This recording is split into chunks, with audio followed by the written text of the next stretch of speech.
রোজকার রান্নার থেকে আজকের রেসিপি শুকনা মাছের ঝোল, হেভি টেস্টি। আজ আমি রান্না করব শুকনা মাছ বেগুন আলু দিয়ে ঝোল। তো এটা রান্না করতে আমি এরকম শুকনা মাছ নিয়েছি। আমাদের এখানে এটাকে ফেসা মাছ বলে, ফেসা শুটকি বলে। অন্য অন্য জায়গায় কী বলে আমি জানি না, এটাকে আমাদের এখানে ফেসা শুটকি বলে। তো নিয়েছি এই শুকনা মাছ, বেগুন, আলু, পেঁয়াজ আর রসুন, এই দিয়ে আমি বানাবো শুকনা মাছ। তো আমি এখন শুকনো মাছটাকে পিস পিস করে কেটে গরম জলে ভিজিয়ে রাখবো। এখন আমি যে শুকনো মাছগুলি গরম জলে ভিজিয়ে এরকম করে উপরে আঁশ টাশ ছাড়িয়ে এরকম করে পিস পিস করে নিয়েছি, করে নিয়ে হলুদ লবণ মেখে নিয়েছি। তারপরে আমি কড়াইটা গরমই আছে, তাতে আমি দিয়ে দেবো অল্প খানিকটা তেল, দিয়ে এই যে শুকনো মাছগুলিকে জাস্ট এপিট এপিট একটু ভেজে উঠিয়ে নেব।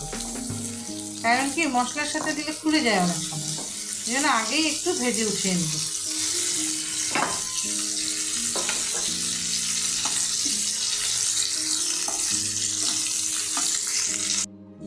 যে দুই পিস একটু ভাজা করে নিলাম, উঠিয়ে নেব।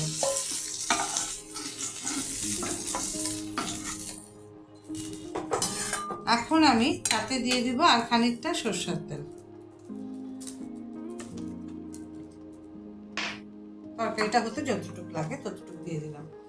তারপরে দিয়ে দেবো পেঁয়াজ, কিছু কুচানো পেঁয়াজ দিয়ে দিলাম। পেঁয়াজটা দিয়ে তার সঙ্গে সাথে দিয়ে দেবো আলু আর পেঁয়াজটা, আলু আর বেগুনটা। তো পেঁয়াজ, আলু, বেগুন একসাথে ভাজা হোক।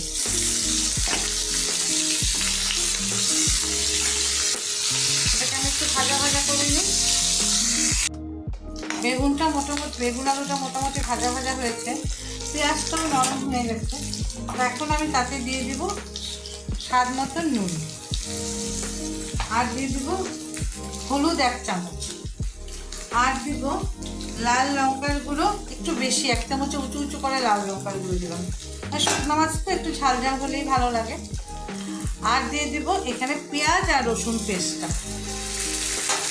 দিয়ে এটাকে আমি ভালো করে কষিয়ে দিই। যে মশলাটা ভালো করে কষানো হয়ে গেছে, এখন আমি তাতে জল দিয়ে দিব। 1 বাটি জল দিলাম, আরও আধা বাটির মতন জল দিয়ে দিলাম। কারণ আলু বেগুনটা ভালো করে সিদ্ধ হোক। তারপরে আমি ফুটে উঠলে মাছটা দিয়ে দিব। আমার তো শুকনো মাছ খেতে খুব ভালো লাগে। তোমাদের কারা কারা শুকনো মাছ খেতে কাদের ভালো লাগে, কারা কারা খাও, কমেন্ট করে জানাবে। হ্যাঁ, এই যে ঝোলটা ফুটে গেছে, এখন আমি এই যে শুকনো মাছগুলি দিয়ে দিব।